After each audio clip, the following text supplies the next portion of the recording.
About 7 years ago, I got an invitation to attend my cousin's dinner party. Strangely, I had never met him before. We'd only exchanged a few phone calls over the years, brief, polite, and forgettable. So when his family suddenly invited me after all this time, I was unsettled. Curious, but unsettled. The invitation included an address so obscure, even my GPS gave up. Just a blinking red error. I had to use an old paper map and manually pin the location. As I drove, the landscape grew increasingly unfamiliar. Civilization faded into the rearview mirror, replaced by endless rows of trees, sprawling farms, and crumbling barns long past their prime. Where the hell am I going? I muttered, my knuckles tightening on the steering wheel. Eventually, I found a house that matched the address, more or less. It looked forgotten.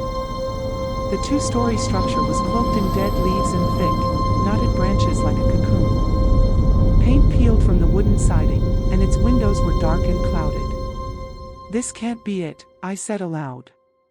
But as I pulled into the gravel driveway, a man and woman stepped out onto the porch with wide smiles, my supposed aunt and uncle. Their faces lit up with an almost unnatural excitement, like they'd been waiting a long time. Too excited for someone they'd never met in person. "Welcome, welcome," my uncle said, wrapping me in a hug that lingered just a moment too long. My aunt's eyes scanned me, curious, calculating. Inside, the house smelled of cloves and something more metallic, coppery.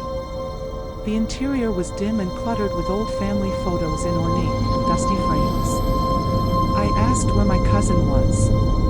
"Oh, he just went out to run a few errands," my aunt replied quickly. Too quickly. He should be back later. We spent the next couple of hours talking about family, mostly my mother. They seemed to know an unsettling amount about her. They asked oddly personal questions, reminisced about moments I didn't recall them being a part of. I forced a smile but couldn't shake the unease curling in my gut. Still, the pot roast was incredible, rich, tender, homemade. I devoured it, suddenly aware of how hungry I'd been. After dinner, we played a spirited game of Uno. Surprisingly fun, almost distracting. They laughed easily but watched me closely with every card I laid down. It felt like more than a game. But by the time we finished, the sky had darkened to a deep, unnatural navy. And still, no cousin.